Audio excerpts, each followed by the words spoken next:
So now I'd like to introduce you to the best man, my brother, Bill Chapman.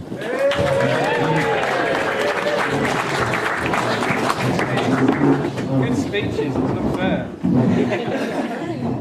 So, first of all, I'm going to just offer some advice to anyone thinking of getting married. Do not use Moss Bros to supply any clothes.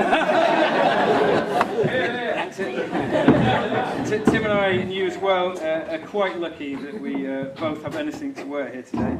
Tim's suit was sent to Reading instead of Covent Garden, and mine was also sent to the wrong shop, luckily for me, in the same city. When I managed to find it, it was all wrong, and it's just a note to any Moss Bros staff. The fact that you call me sir at the end of every sentence in no way makes up for the fact that my trousers finish at my knee. The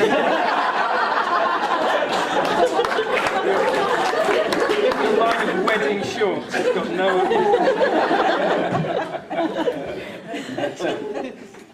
So for anyone who still doesn't know, I'm Phil Chapman, Tim's brother. You may remember me from such weddings as Jamie Davis and Carolyn Brown, and well, that's it. But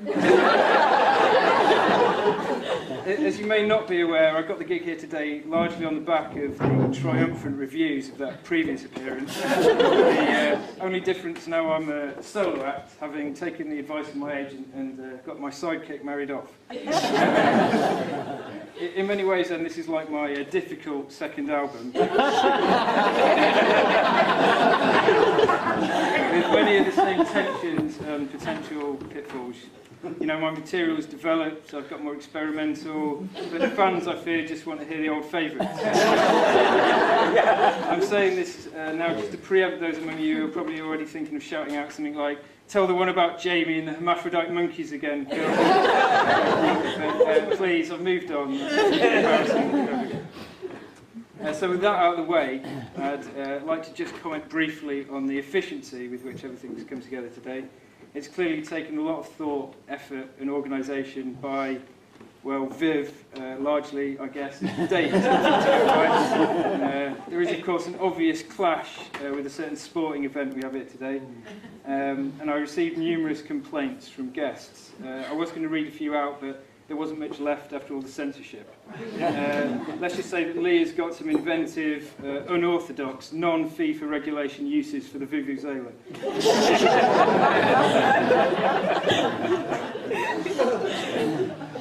So apart from the date, the organisation has been a particular achievement, as this wedding brings together somewhat different cultural inheritances. For example, in the European tradition, it's become customary for the father of the bride to stump up the cash for a wedding, whereas in much of China, I understand, it's customary for the groom's father to pay the lion's share. But as I'm sure anyone familiar with the calibre of the two fathers at the top table will know, such potential problems have been greeted not as difficulties, but rather as opportunities. In this case, an obvious opportunity for them to save a lot of money and get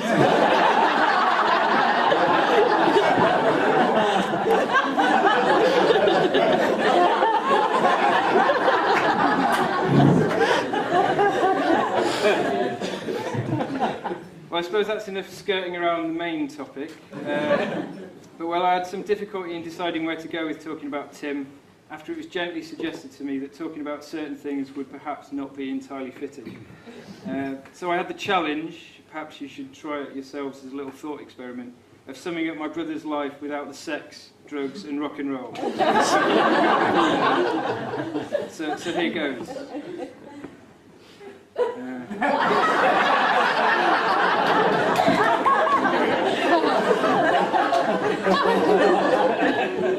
Well, thanks for coming.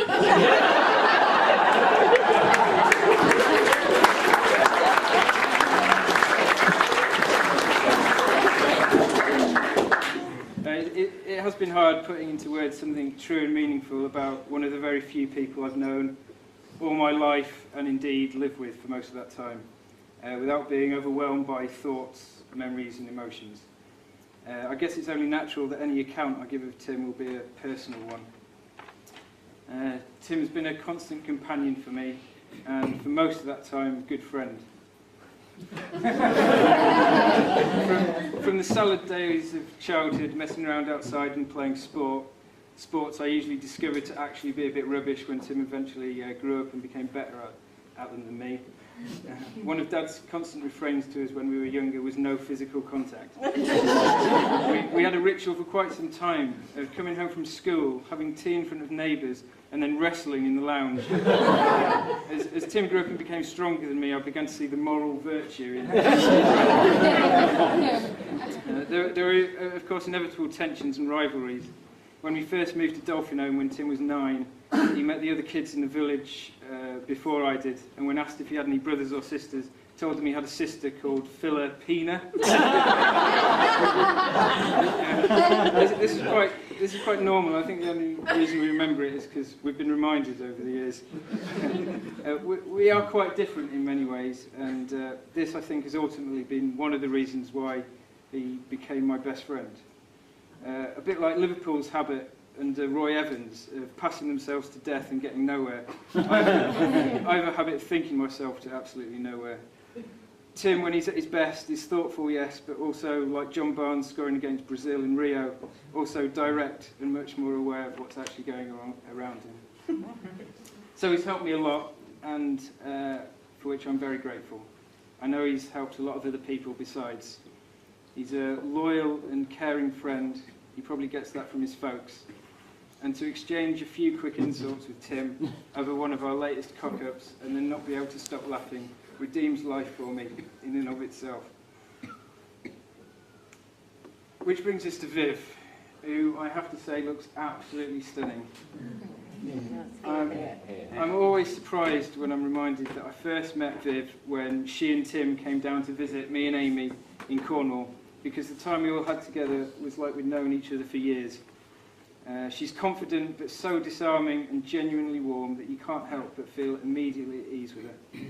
There's no subterfuge with Viv, nothing covered up, which also means that fiery exchanges with those close to her are not unknown.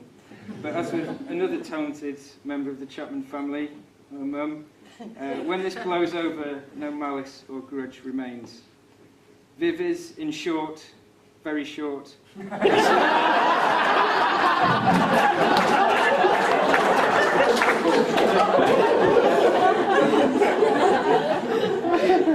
An absolute delight, and I now speak for the whole family when I say that we couldn't be happier that some prolonged bout of insanity has persuaded us to marry Tim and become part of the family. She and Tim have always seemed so good together that in my mind this day was always an inevitability. So if you'd all like to raise your glasses, say it to us.